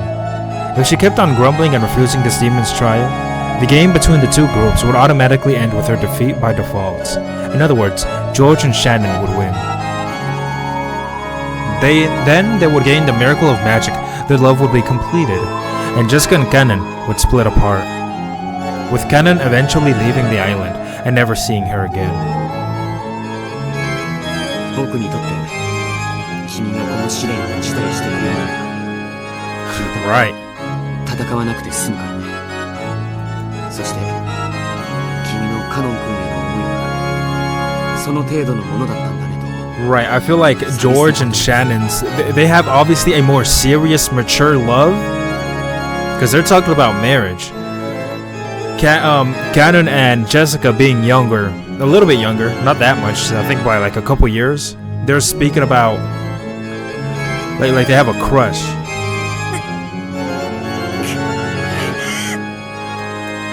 It seemed as though George spoke ruthlessly, but he was actually being exceptionally fair. If it came to loss by default, Jessica would never be able to clear away her lingering regrets.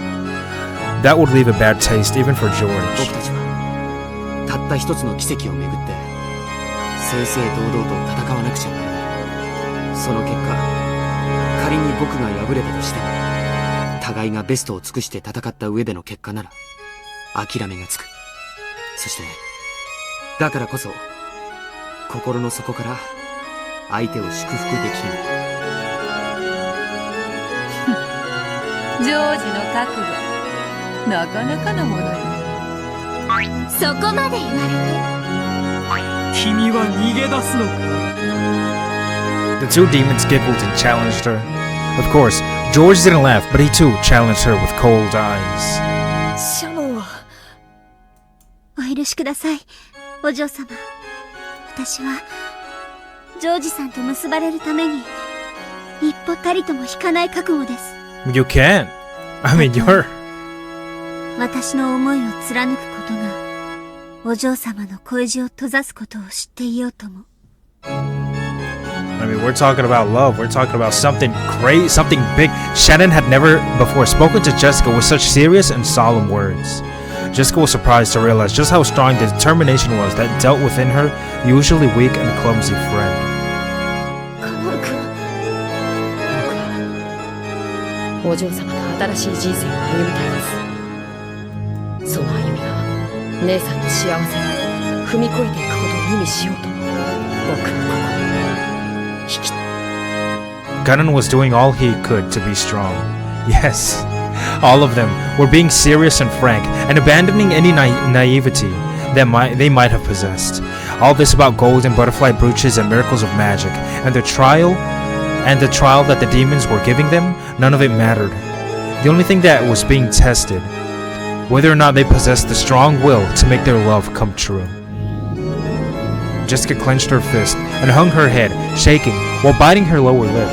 She was silent, but she would probably gain an unswerving will of steel before too long. She just needed a little time first.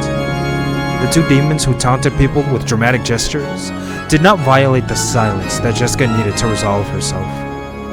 Love brings about conflict, and this conflict gives rise to determination. As the demons of love, they could understand more fully than any others how noble that determination was. ジェシカさん。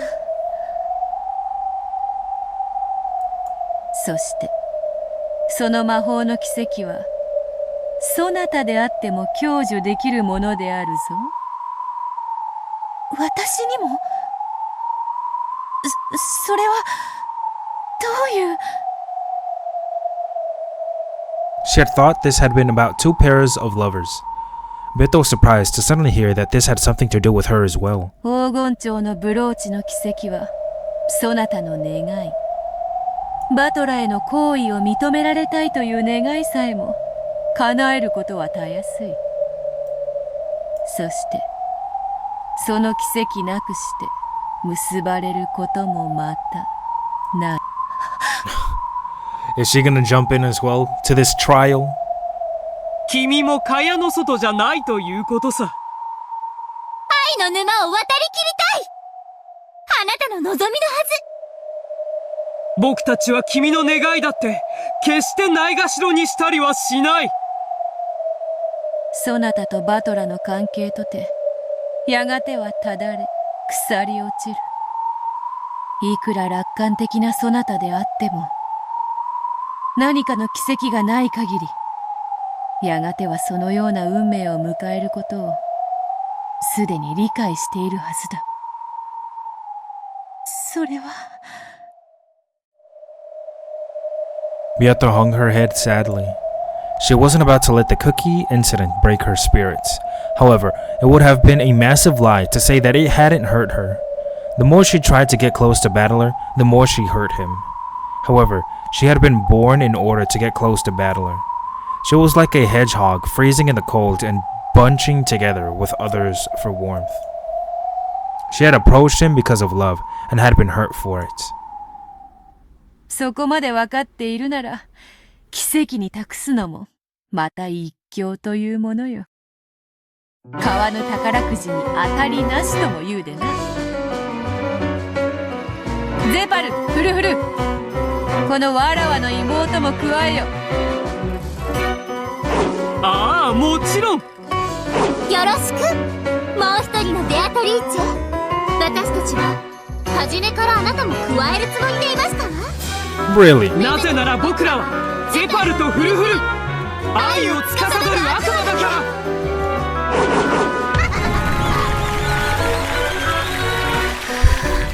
Those are people cheering for them. I like it. 参加してもよろしいのでしょうか。君が望むならいいんじゃないか。誰であっても僕は拒まないよ。全ての障害に勝利し、全員に僕たちを祝福させる。もちろん逆でもさ。全力の僕たちを退けて成し得た恋ならば、僕もシャノンも心の底から勝利した2人を祝福することを約束するよ。ね、シャノン。はい、私たちは負けません。I just feel the determination oozing from them. そして負けても心の底から祝福します。僕も同じです。僕は負けません。引けねえ喧嘩だって買おうじゃねえかよ。私もカノン君も。先輩ってのだけはごめんだぜ。それはそなたがだね。はい。お父様に、いえ、バトラさんに私を認めてもらえる可能性がわずかで、私もそれに自らをかけたいと思います。 Hey, but they all have like different levels of, like they all want something. They want something that they can only get from another person, right? But there's different levels. Shannon and George, they want actual like marriage, like full on bursting love. Jessica and Cannon is not at that level, but they want love as well. She just wants to be acknowledged. That's it. よくぞ言った。それでこそ我が妹。ゼパル、フルフル。役者は揃ったぞ。それでは始めようか、フルフル。 Oh shit. 始めましょう。 I'm a little excited. I wonder what's gonna happen. たった一つの魔法の奇跡をめぐっての愛し合う者たちの試練を。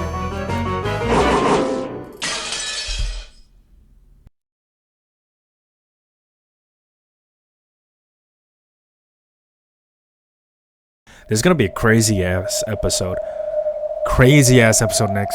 These next couple of ones, man. I just know it. Also, let me just click over here. I know I just mentioned that their love wasn't on the same level, right? What they wanted, but I guess it is love, right? Because what was her name? Angie mentioned that Beatrice, this Cuadorian Beatrice, I guess I'll call her, Cuabieto, saying that she wants Battler to notice or to acknowledge her is like a girl in love. So I guess they're all in love.